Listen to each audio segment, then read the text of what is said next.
X minus 18 minutes.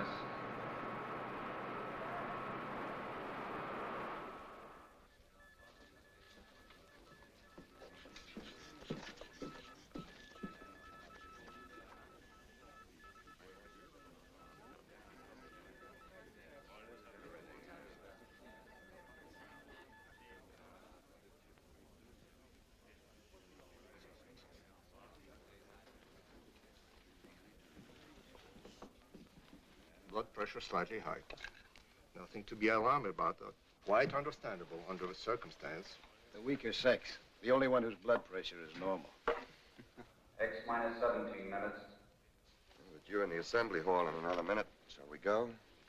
Good luck. Thank you, Doctor, and good night.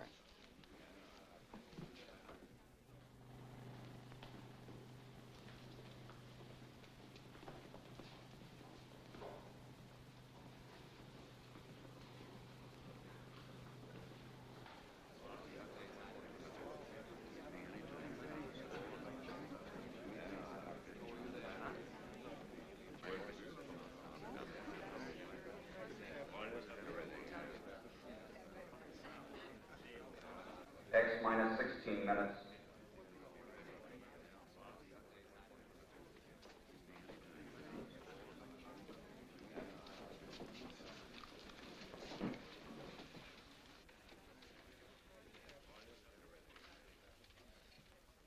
Ladies and gentlemen, every news service and newspaper is represented here tonight.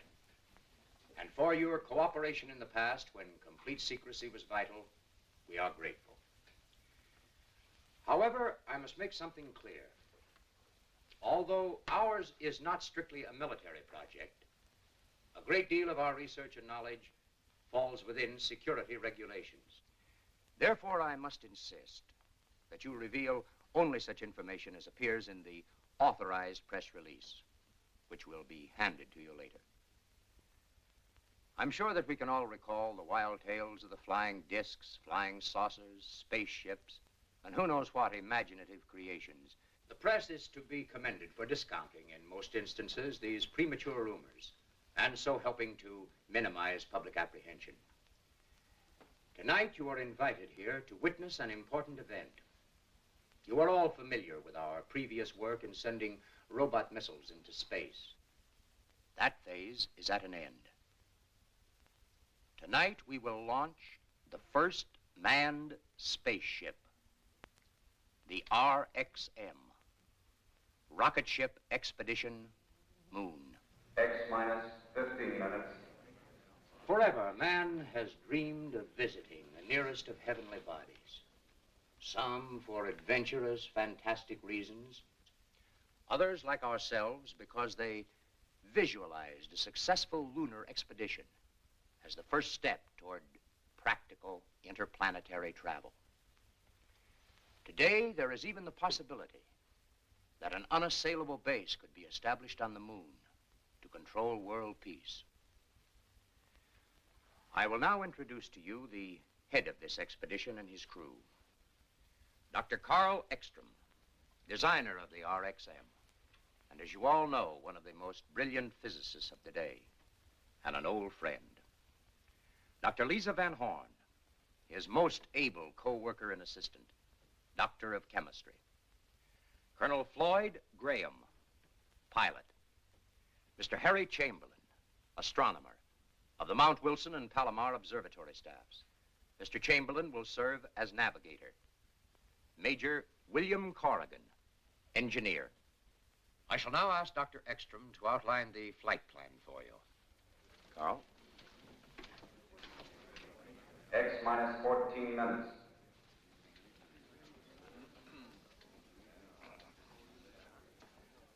The distance between the Earth and the Moon at its closest proximity is 238,000 miles.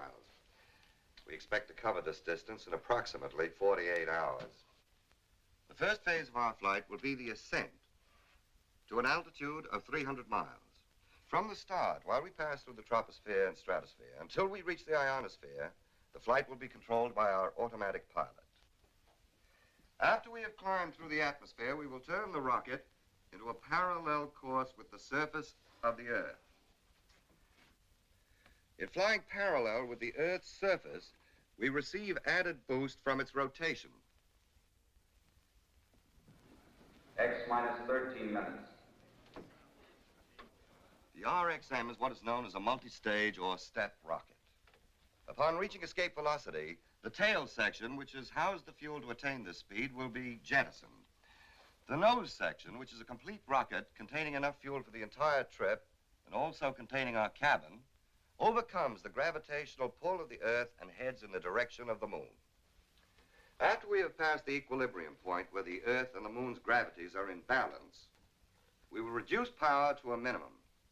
The Moon's attraction will carry us the rest of the way. Finally, we will reverse the rocket, utilizing the thrust of its motors to make our landing. A few more details which might interest you. The cabin is pressurized and gyro-controlled, keeping us in a level position at all times. We carry radar for navigation, shortwave for communication, and most important, more than twice the amount of fuel we expect to use to keep well within the margin of safety. X minus 12 minutes. We still have a few moments, ladies and gentlemen, for questions, if any of you care to put them.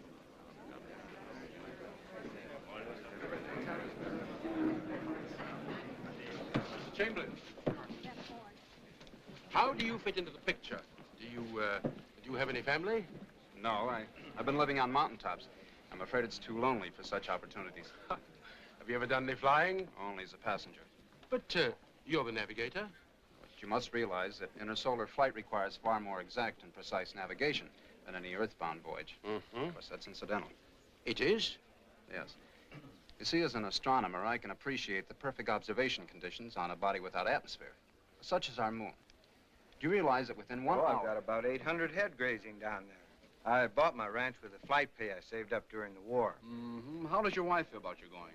Well, she's a Texan, too, and, well, she knows that when a Texas man makes up his mind to do something, that's it, period. Say, I wish you fellas could have seen her face, so when I walked in and told her, in the strictest confidence, of course, honey, I'm going to the moon. What did she say? Well, she looked at me for a second and then said, what for? They ain't got nothing there that we don't have more of right here in Texas. We've already made the trip 100 times. What? In the training room.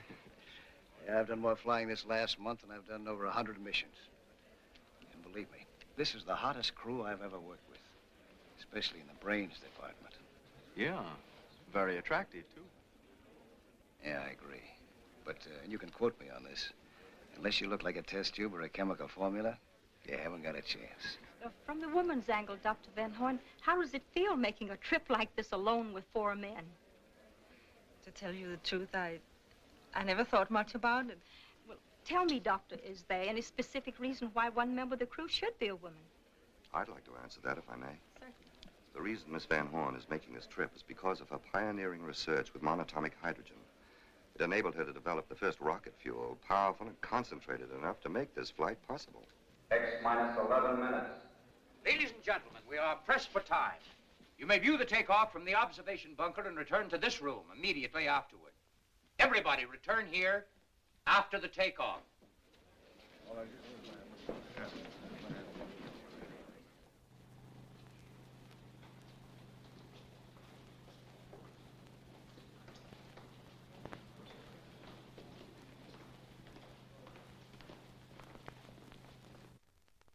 X minus 7 minutes. Gyro control and compass okay. Battery's all up, autopilot's okay, everything's in order. Let's go. I've checked these calculations many times. They're perfectly correct.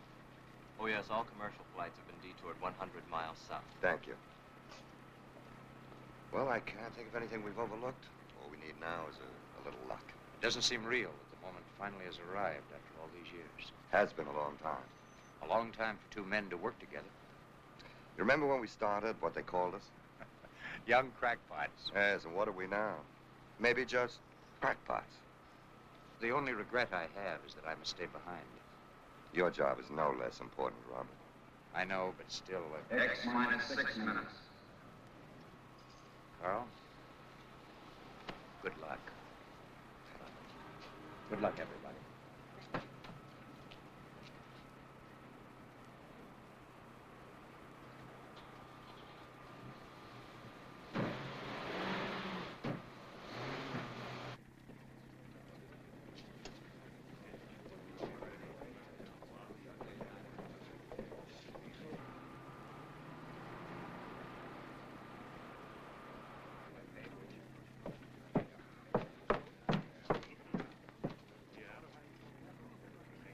X minus 5 minutes.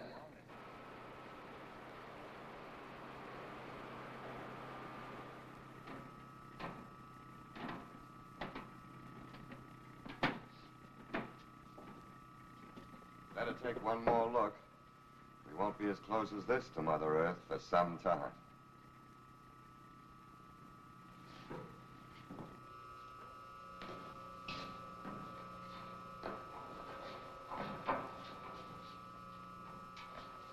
We'll give the motors a final once-over.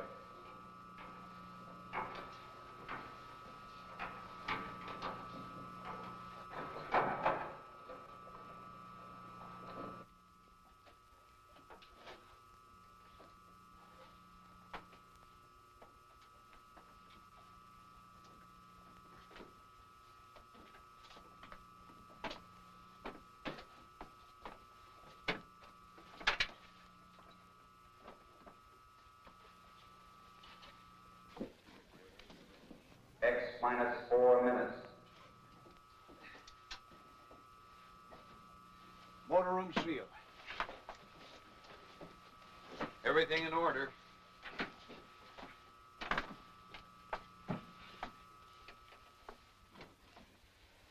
X minus 3 minutes.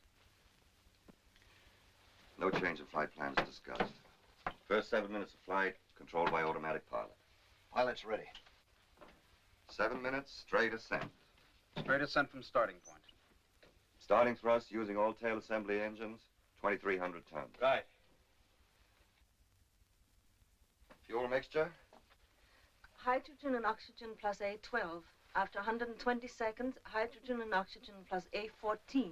After 340 seconds, hydrogen plus A16. After 560 seconds, A16. Right. Any questions? X minus 2 minutes. Good luck.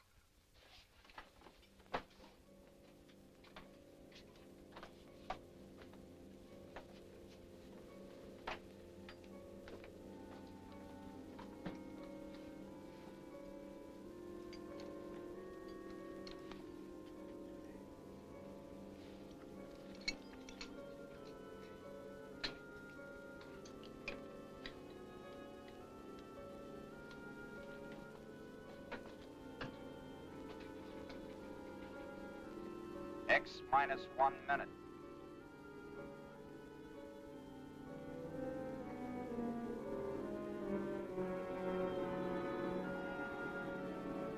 X minus 50 seconds. X minus 40 seconds. X minus 30 seconds. X minus 20 seconds. X minus 10 seconds. X minus 5 seconds. 4, 3, 2, 1, 0.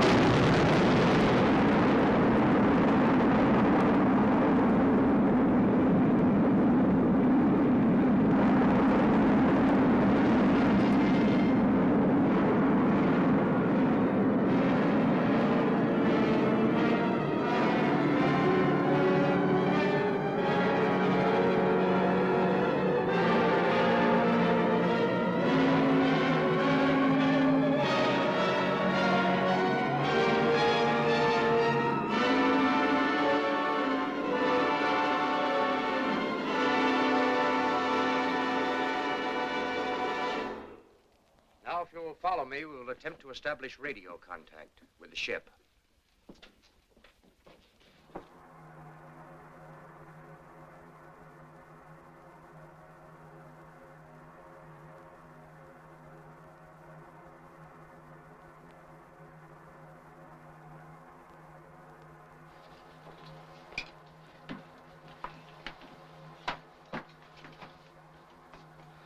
human body can withstand these accelerations.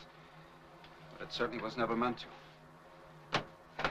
I feel like I was just tossed off a spooky bronc. Are you all right, Doctor?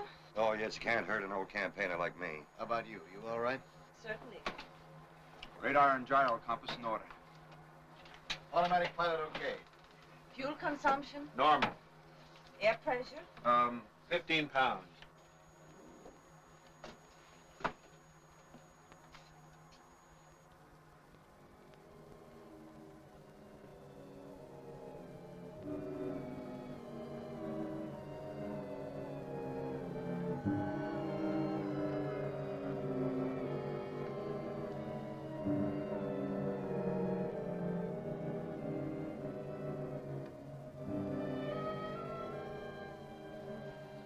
Harry.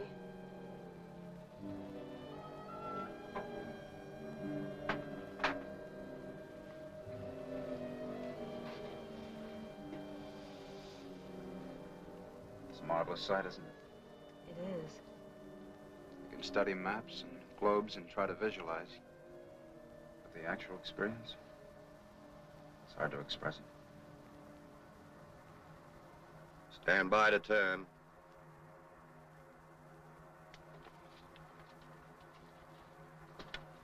Stand by. 4, 3, 2, turn.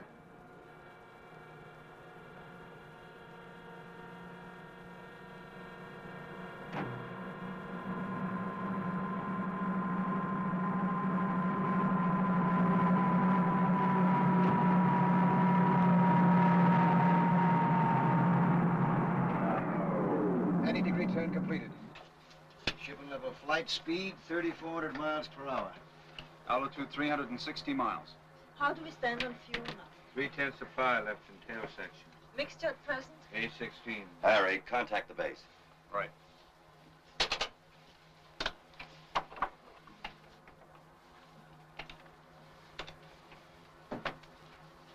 RXM, calling BWS. RXM, calling BWS. Over. Come in, RXM. Over to you. Stand by, BWS. Ekstrom speaking. We have leveled off at 360 miles altitude and are circling the globe at 3,400 miles per hour. We will increase speed gradually until we reach escape velocity of 25,000 miles per hour. Everyone aboard ship well. Over to you. We'll be standing by. 5,500 miles. Continue acceleration.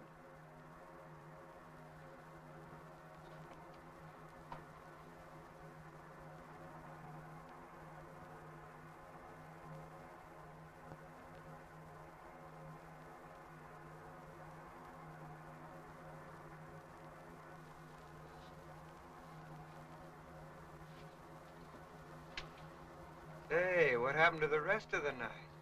I'm afraid we ran right out of it. If it's darkness you want, wait till we enter outer space, the realm of perpetual night.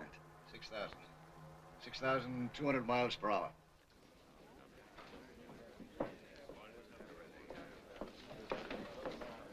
Radar is tracking them perfectly. I had contact with them 4 minutes ago. Altitude 1,600 miles, speed 21,000 miles per hour, constantly increasing. They are about to reach escape velocity. 22,000. Bill, check the pressurizing system and oxygen. Boy, this kind of weather makes me feel right at home. It's like a nice, cool night in East Texas. 24,000. Take a reading the moment we attain escape velocity. Yes. Stand by. 25,000. Prepare to jettison tail section.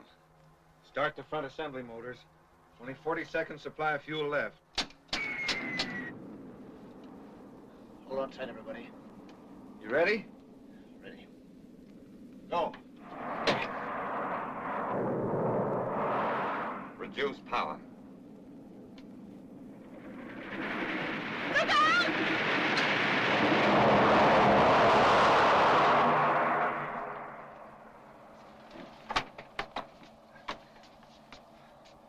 That was a little too close for comfort. We might be in a vacuum, but I sure felt the wind of that one.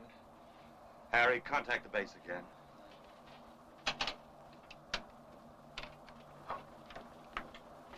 RXM calling BWS. Over. Come in, RXM. Over to you. Stand by, BWS. We're on our way. We have jettisoned tail section and are now reducing power and speed according to plan until we come within the attraction of the moon. This probably last radio contact before return flight. Everybody aboard well. BWS calling RXM. BWS calling RXM. Come in, RXM.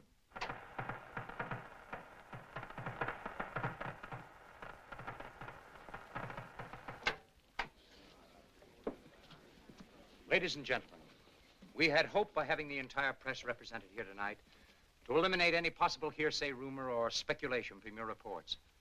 However, I regret to have to ask you to confine yourselves to the official news release. I promise to hand you any news that may come in as soon as it can be cleared.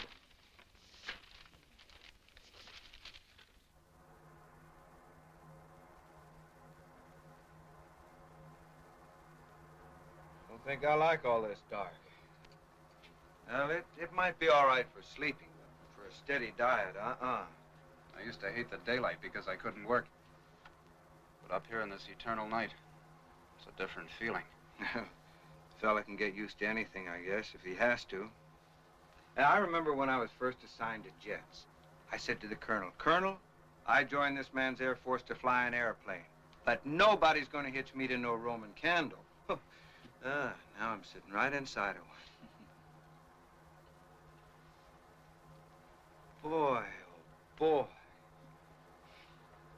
Ain't she pretty?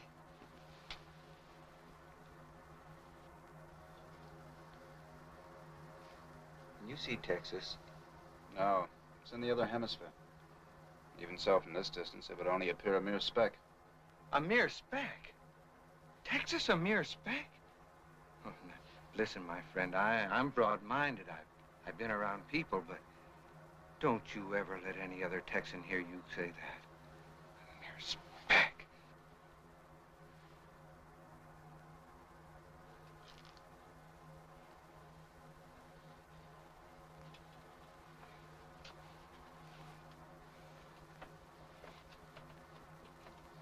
It's the funniest sensation.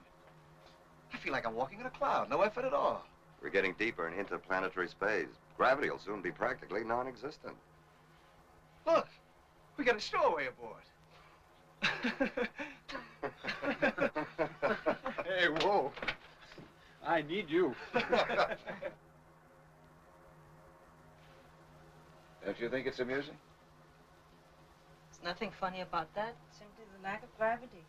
Oh, of course, Dr. Van Horn.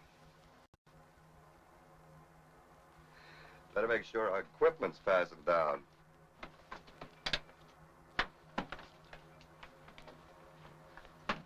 Now, don't get mad at me, but can't you ever relax? All these weeks, months, I've been watching you. Nothing but work, work, work. Well, I've been wondering, how does a girl like you get mixed up in a thing like this in the first place? I suppose you think that women should only cook and sew and bear children? Isn't that enough? There's such a thing as going overboard in the other direction, too, you know. If you know what you mean.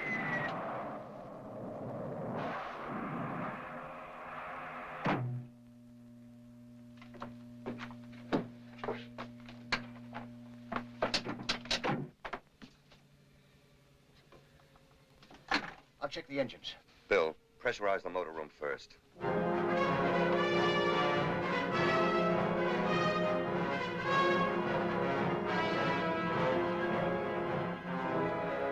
Motor room pressure up.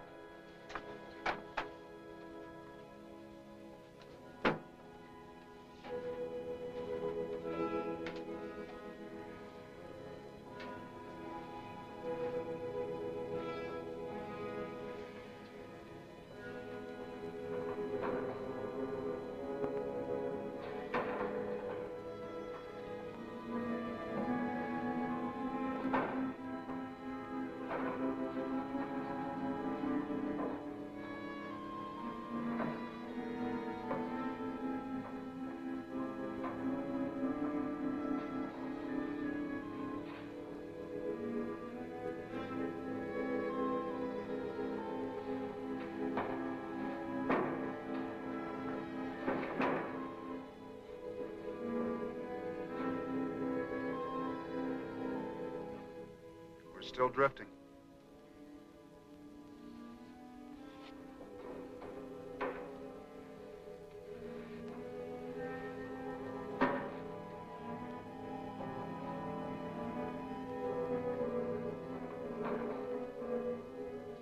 After 14 hours and 12 minutes, we've covered 112,000 miles.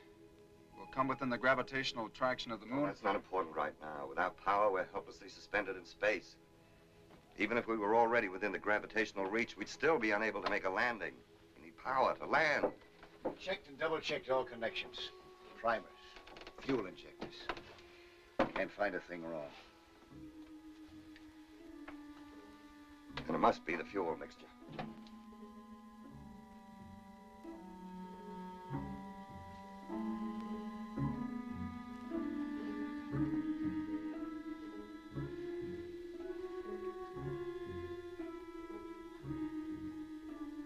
How much oxygen do we carry? Don't worry. We have plenty left for the trip. For the trip as planned, you mean?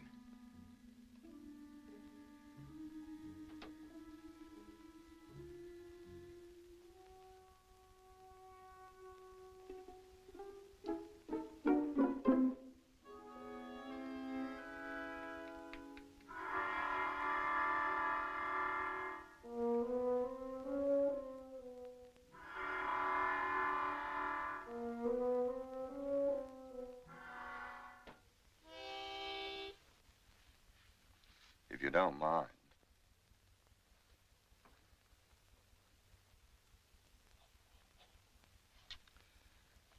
At differential 6 over m to the 30th power, the halfway check result is 262,000 to 341,000, both using tangent E, correct?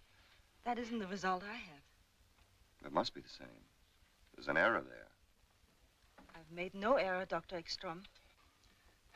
I have to say that you made an error and discard your figures. I'm sorry. Don't be. Surely you're not going to let emotion enter into this. Certainly not. We'll continue computing using my results as a basis. Yes, Doctor. Except that I feel very strongly I should say that we should try both. We can't. To complete either calculation would take 6 to 8 hours. We can't afford the time. It's either one or the other, Dr. Van Horn. But it doesn't have to be. You can't be arbitrary about imposing your will when these people's lives are at stake. Don't you realize that? You speak as calmly as if you were saying pass the salt. Aren't you human? Are you made of ice? I'm sorry. I apologize. For what? For momentarily being a woman? It's completely understandable, Miss Van Horn. Now, shall we go ahead? Yes, Doctor. Tangent L9. Tangent L9.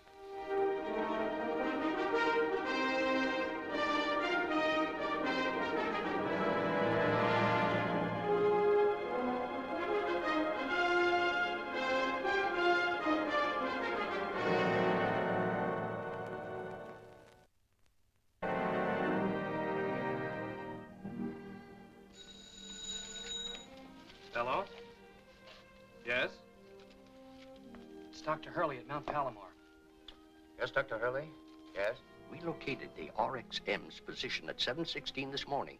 Since then, there has been very little change. Apparently, their velocity is far lower than we anticipated. Are you sure, Doctor? Thank you.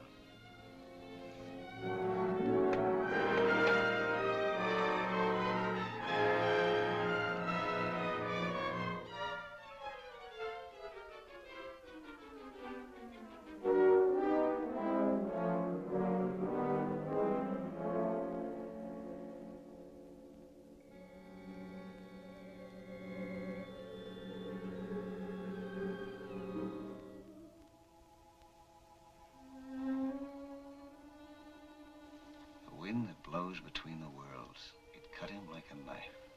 What? Oh, nothing. It's a line from Kipling's Tomlinson. The poem about the chap, someone in our fix. He couldn't get into heaven or hell. Suspended in space. Would you do something for me, please? Sure. I need those 2 graphs under Dr. Ekstrom's arm. I'm tired and shaky. I might awaken him. I wouldn't rob him of his sleep for anything. I knocked over a 10-foot Christmas tree once, all decorated, my cousin's house, just from trying to do something when I was too tired. It was about 1 o'clock in the morning. Kids woke up, came rushing in. First, they thought I was Santa Claus lying there with a busted tinsel star on my nose. I spoiled everything.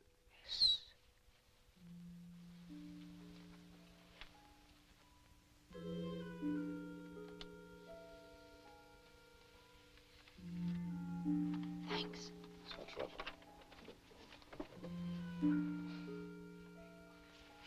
Why don't you take a minute off from that? You're worn out. I can't.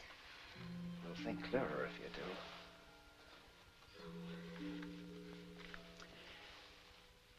When I was flying in the war, we had a guy like you in some of our long missions. Too bad.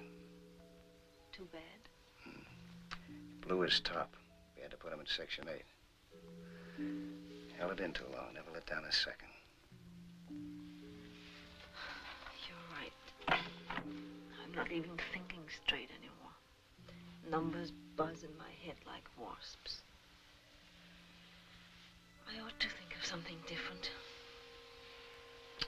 How about that? Something no human being ever saw before.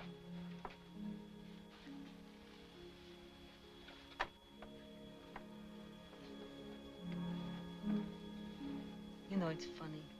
One never thinks of the Earth that way. As a dying planet with nothing to give out but reflected light. A mere moon. You don't speak so disrespectfully of the moon. Mere moon. I've done some of my best work by moonlight. Found its light very effective. For navigation? For any purpose. Don't underrate it. Moonlight's potent. You're speaking of its effect on men and women? On women. I don't need this stuff myself. Oh, you're immune. No? Just don't need it. But did you ever park in an open convertible on the cliffs overlooking the Pacific? On a warm summer night when a big moon hung up there like a lantern? The blue light from it walking across the water. Radio playing a nice tune. Waves whooshing on the beach. No, perhaps unfortunately, I never had the time nor the thought to do anything much beyond my profession. Now, don't tell me that you never looked at that old moon except for astronomical reasons. You're right. I have. In Rome once, and in Switzerland, at Lake Lugano. What a nice stroll. Stroll? Yes. Yes, we walked slowly around the edge of the lake for 2 hours. And never stopped? No. Well, everybody to his own taste. It was lovely there. The water black like cold coffee. The moonlight like flecks of ice cream floating on it. The music from the hotel ballroom. Oh, but that was so long ago. Another world. Fine scientist I am. What? Daydreaming. It's good for you once in a while. I suppose it is, but not now. I still say it. Say what? That moonlight's effective stuff. You're quite right.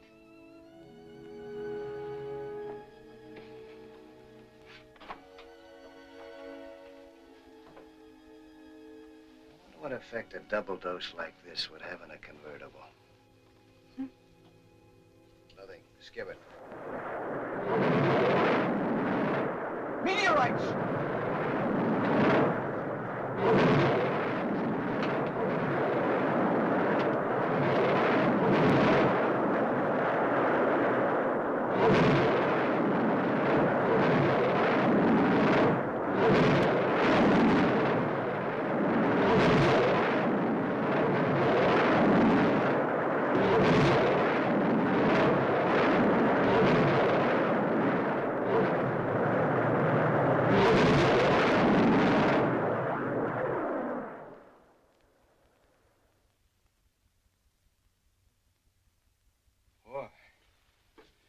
I've been through some pretty heavy flak in my day, but that's the worst I've ever had thrown at me. Heavenly flak. Say,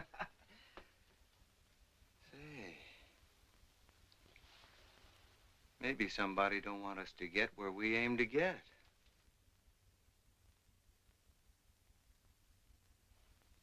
Oh, cheer up, Harry. After what we've been through, we'll get there all right. Maybe it'd have been better if one of them had struck the ship. At least have been sudden. Quick.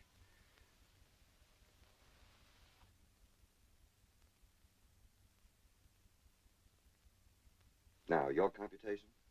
We have to add 12% O3 to A16. Right. 12% O3 to A16. This means we'll have to rearrange some of the fuel tanks and all the connections. I will replace these H tanks with these. The motor room's pressurized. Think you can manage a half-ton tank? Oh, sure. Down on my ranch, I used to throw a little old 1,000-pound steer over my shoulder every morning. Sure that wasn't a little old bull you were throwing.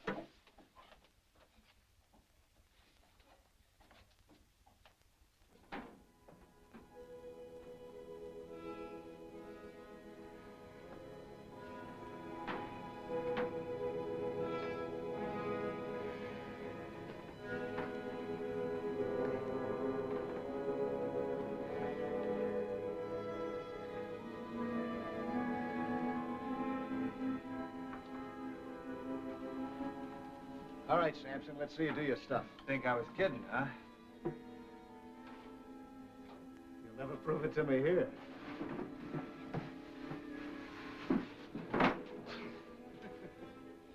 Doctor, can we be quite sure these proportions are safe? We never proved them by experiment. The mathematical theory is beyond question. O3, though. Sometimes it behaves unpredictably. Woman's intuition again? 12%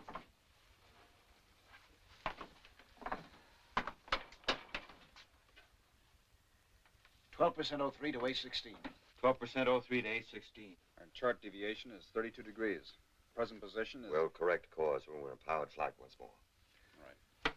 All ready? Ready. Stand by, everybody.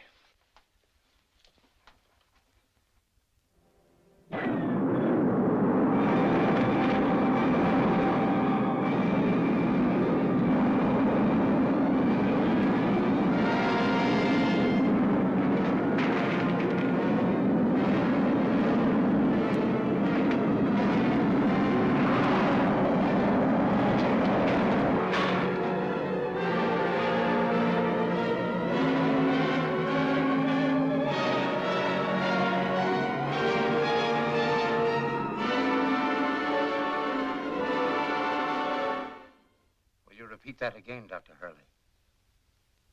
Are you certain? Yes. Yes, I see. Thank you.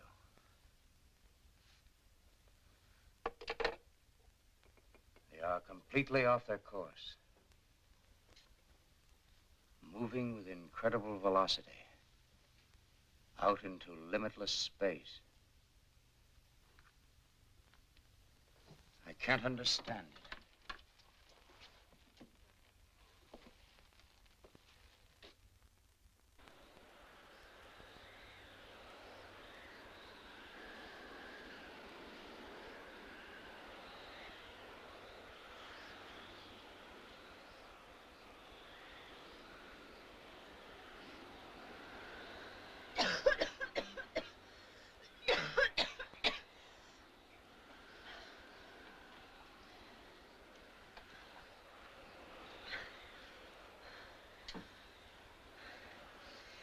Floyd.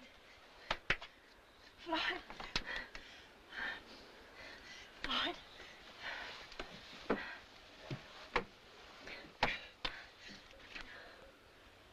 You all right? Yeah, I'm all right. Harry. Harry. We're not getting enough oxygen.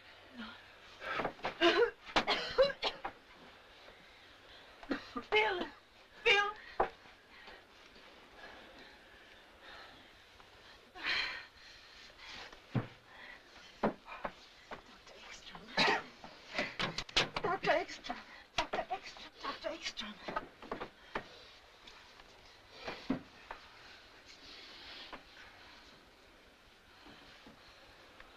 How long has it been since? I'm afraid we'll never know. How are the others? I think everybody's going to be all right. It must have been days. Fortunately, the engines were turned off. When? I must have turned the levers off when I blacked out. But at what speed? You know the consequences of a body moving with unchecked velocity in free space. Infinite motion. So we made a little detour. Now we gotta double back to that last road sign. Come on, let's go to work. Try to determine our present velocity if possible. Can't be. The instruments must have gone crazy. I don't think so. By heading into space, we've added the Earth's orbital velocity to our own. Then we're really moving. I should say at least several times the maximum speed of your indicator. Any progress, Harry? Should at least have an approximation of our position very shortly. Fuel consumption? In just a moment. Doctor. What? I cut in resistances to raise the scale. But look. Acceleration. Definite acceleration, but if the motor's off, that's impossible unless... This can't be correct. What? I seem to be getting a strong reflection of impulse directly ahead, 50,000 miles. That explains it. Explains what? Of course.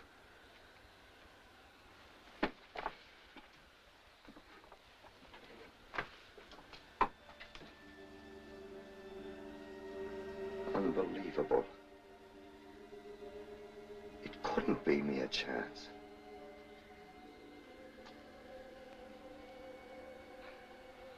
I don't quite know how to tell you it so. If I could have even dreamed that an incredible set of circumstances, each precisely and exactly timed, would carry us unerringly through space to our most congenial planetary neighbor, Mars, I would... Mars?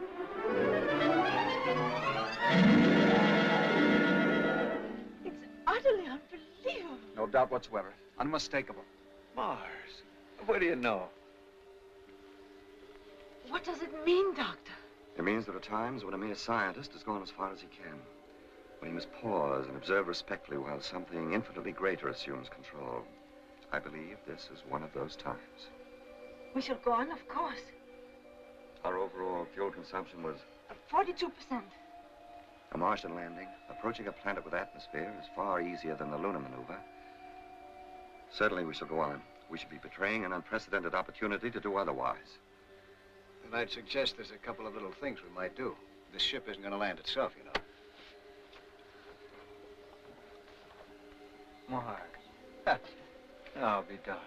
We must first compute the correct thrust and fuel mixture to comply with anticipated conditions. Escape velocity, 12,500 miles an hour. Oxygen at surface level, 15%. Prepare to change the parallel course at distance 1,500 miles. Right. I've located them. Located what? The Earth and Moon. Well, where are they? Here, take a look.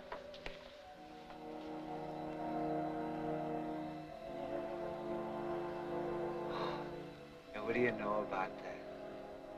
Is it all right to call Texas a mere speck now?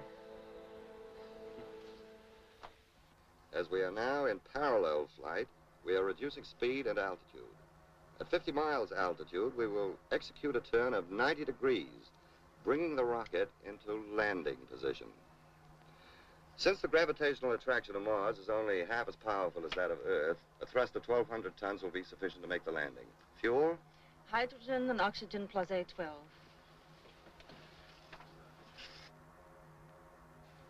Altitude 70 miles. 65.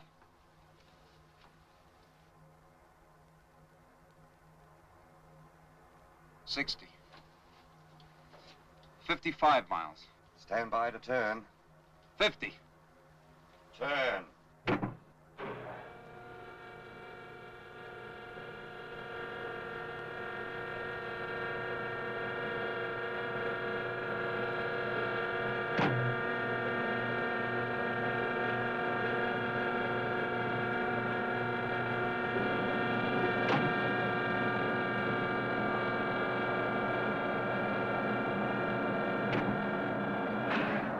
90-degree turn completed.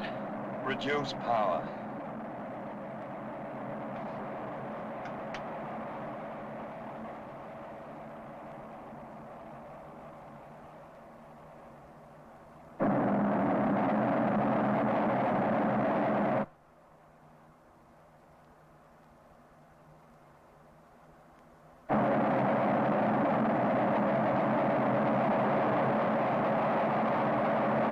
Altitude 40 miles. 38 miles. I only hope the light holds out. It's getting dark down below.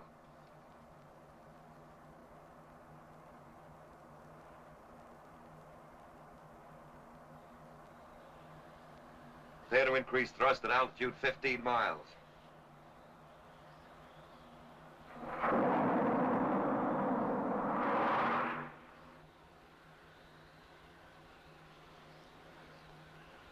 It's getting darker rapidly. As far as I can make out, the terrain is suitable for landing. Altitude 6 miles. 5 miles. 20,000 feet. 18,000. Thrust at present, 1,250 tons. Stand by to increase power. 15,000. 12,000. 10,000. 8,000. 7,000. 6,000. We're losing altitude too fast. Increase thrust to 3,000 tons. 4,000 feet. 3,000. 2,000 feet. Reduce thrust slowly to 1,250 tons. 1,000. 500.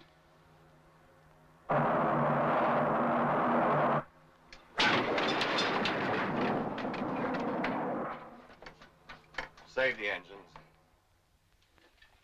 Nice work, Floyd.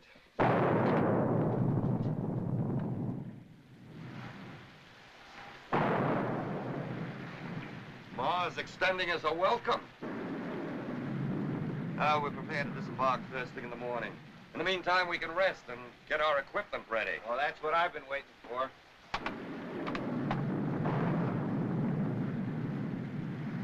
Yeah, I've been itching to get into one of these things. Sorry to disappoint you, Bill. We have atmosphere here. We won't need pressure suits. Which works greatly in our favor, too. We can accomplish so much more unencumbered. As far as equipment's concerned, we'll take oxygen masks, camera, paraphernalia. What about data for the return trip? It must be exact and precise. Hadn't we better begin preparation? Yes, of course, you're right. We have so little time here. Such an opportunity. Let's think about that for a little while first.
destinations ahead.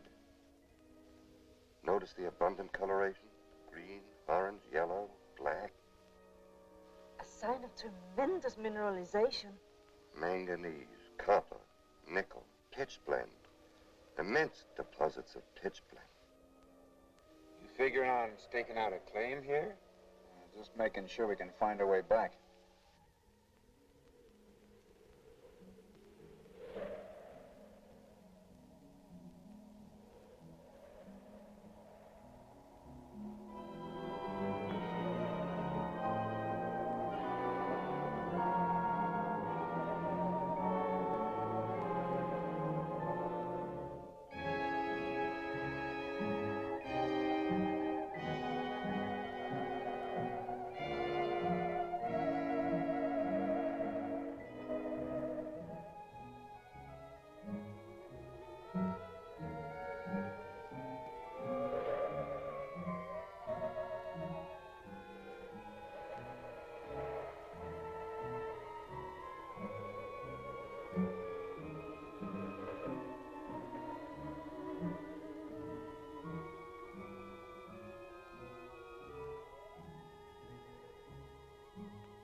All we've seen so far is rock and sand, sand and rocks. I wonder when we're going to run across some of these Martians. You know, from what I read, they've got pale faces and pinheads and fishy eyes. Shall we go?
The mind that conceived this must have been of a high order of intelligence.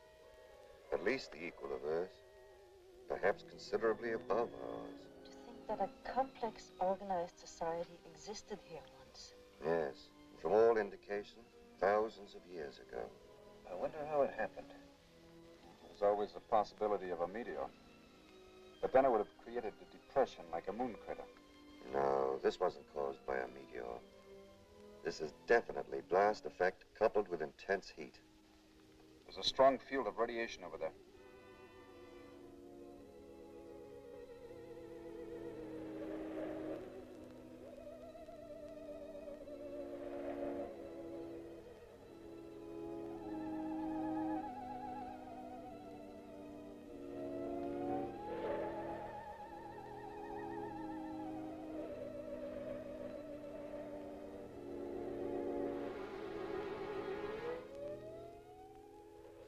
You'd better stop. The radioactivity is at the danger level.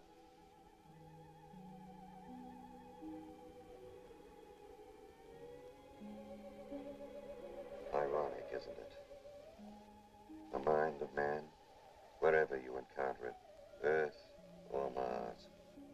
highest attainments of human intellect, always diverted to self-destruction.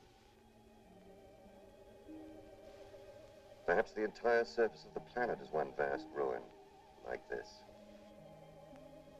Well, do you think we ought to start back to the ship? I agree to that. We're neither prepared nor equipped for any stay here. We have supplies for several days. Let's use this precious time as effectively as we can. I agree with Dr. Ekstrom. A day here is more valuable than years of research on Earth. Well, okay then, let's get going.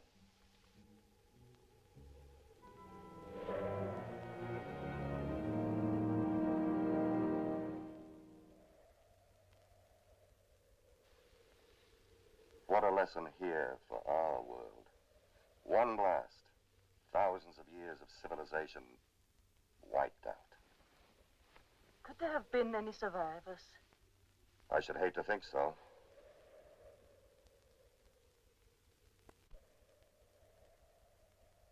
We still don't know all the genetic effects of radiation, but that it will produce mutations, malformities, disfigurements, blindness, that much we're sure of from research.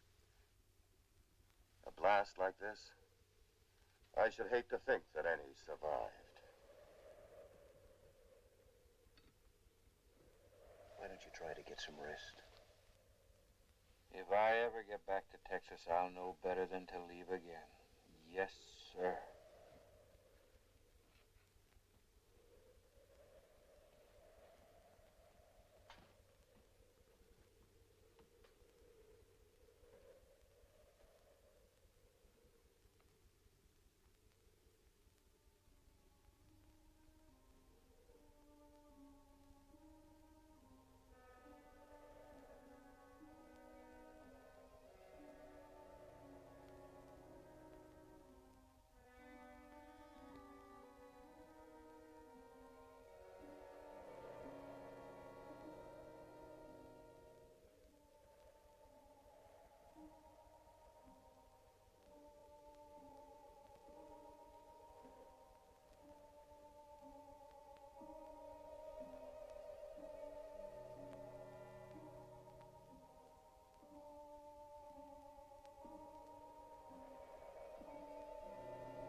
Bill. Morning, Dr. Ekstrom.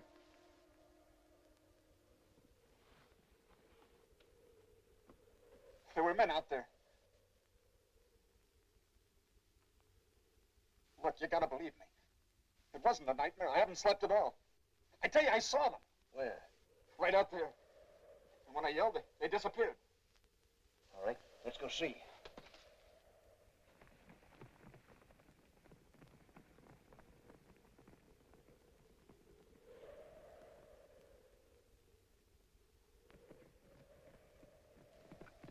Right here. And when they heard me, they disappeared in there. Dr. Ekstrom, look at these footprints. It don't take a Navajo to figure out what caused these. It's hard to believe. And now maybe you'll agree to return to the ship. We can't stop now. We must follow, find out what kind of creatures they are. It's tremendously important. We don't know how many there are. And suppose they're hostile with one rifle and a pistol. We won't have a prayer. That's the chance we have to take. You wait here. I'm going ahead. This kind of thing's just my meat. Mind if I come along? Thank you, Bill. I'm with you, Doctor. No, Floyd, you three stay. But I'll have to make that in order. Come on, Bill.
atomic age to stone age.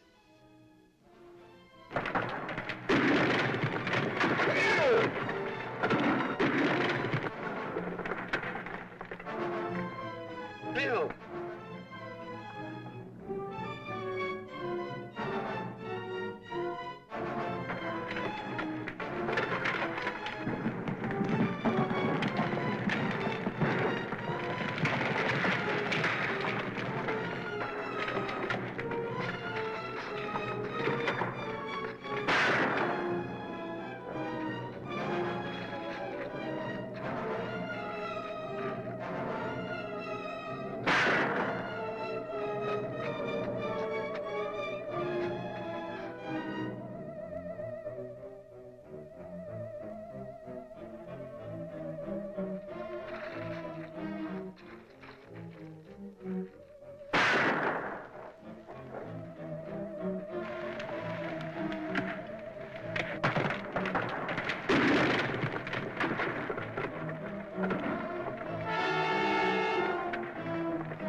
Dr. Ekstrom.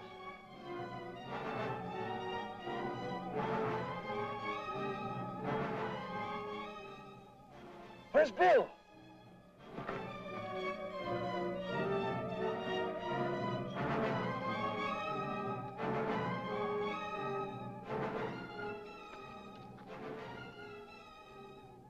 Murdering savages. No, Floyd.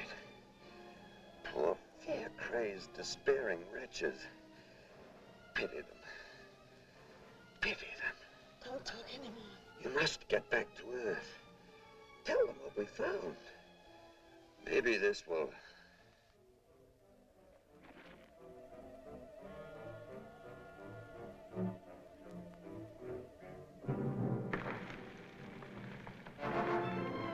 Look out.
I wish Harry were able to help.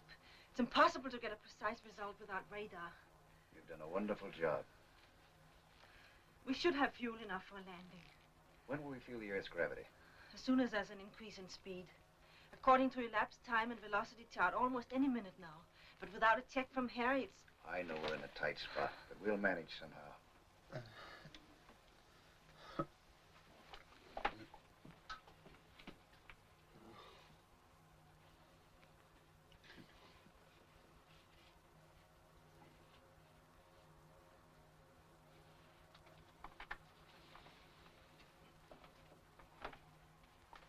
Any sign of increase in speed? Not yet. You know, you're a pretty swell girl, Lisa. Girl? I'm not Dr. Van Horn anymore? No, just Lisa. Doing her job. No, I don't see you that way at all. I see a woman sweet, gentle, and beautiful. I'm not the same, Somehow, no. but I am, you know. The same, I mean. Well, maybe I've changed then, but I feel that I've never known you before. Will you, do something for me, please? Sure, what? Say my name the way you did a moment ago. Lisa. RXM calling BWS.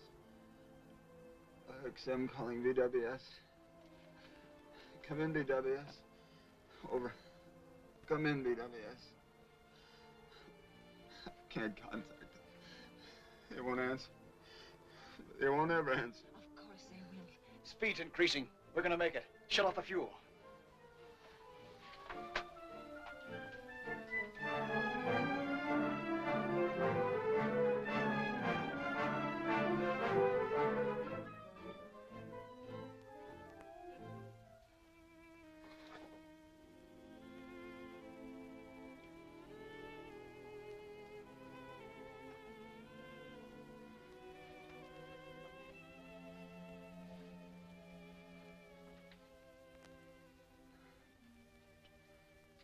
I'm sorry. I wish I could help. You heard what Floyd said. Everything will be all right. What about the fuel? We lost so much. Well, we'll have enough for a landing.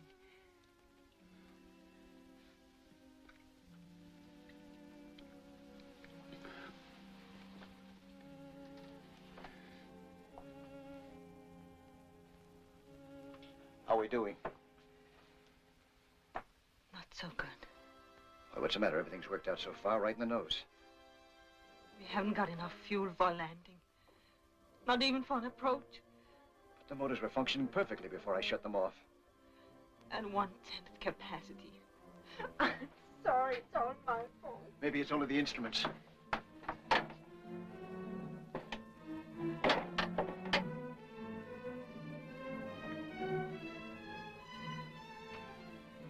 It's hopeless. We're lost. Everything is lost. All Dr. Ekstrom's work in vain. Now the world will never know the terrible truth we learned. No. Maybe there's still a chance. We must be close enough for shortwave. Try to contact the base. If we only could.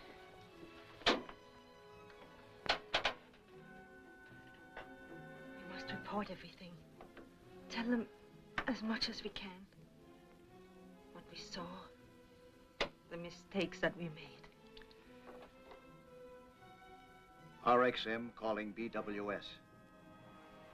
RXM calling BWS. Dr. Fleming. Yes? The radio control room just called. They've contacted the RXM.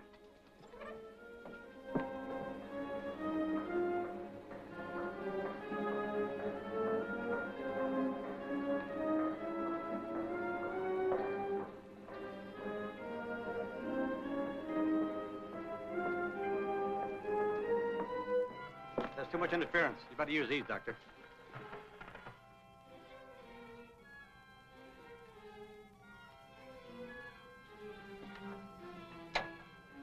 BWS. Fleming speaking. Calling RXM. Come in, RXM.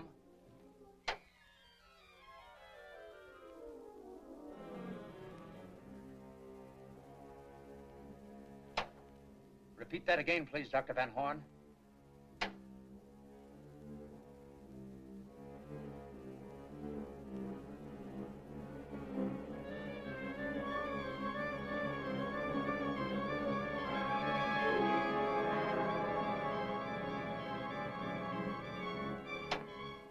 What about Dr. Ekstrom?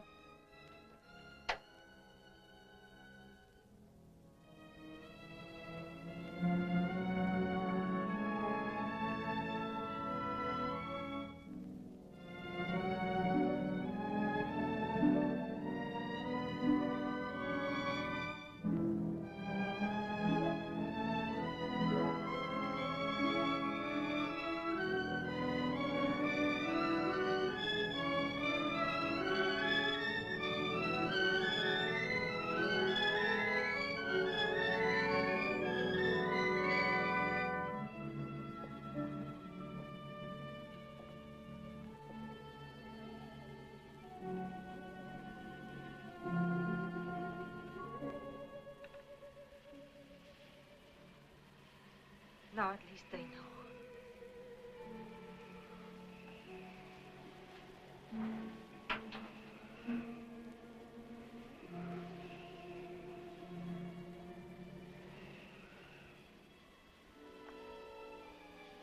Floyd, hold me. Hold me tight. I wish I knew some words that would help. I'm sorry that we haven't had any time. That we didn't meet or know each other the way we do now sooner. Time isn't so important. Oh, yes, yes, it is. Don't. We can say that time is behind us, that we've had years together. Yes. I can tell you about 1,000 wonderful hours we've spent together, because I feel we would have, inevitably. And there's not that much difference between the future and the past. Not if you feel this way about it, no.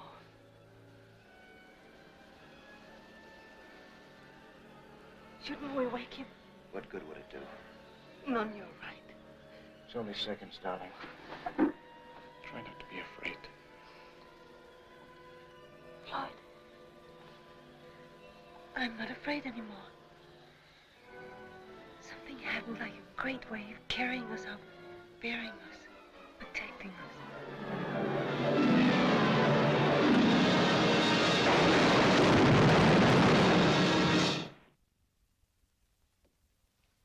Dr. Fleming? Yes? The men from the news syndicates are still waiting. All right, let them come in.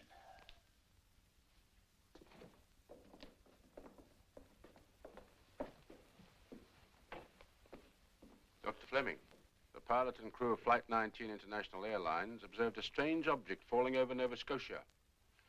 According to their report, it could have been the RXM. My office has been getting the same story over the wires for hours. We know the RXM has been overdue a long time. Is there any connection, Doctor?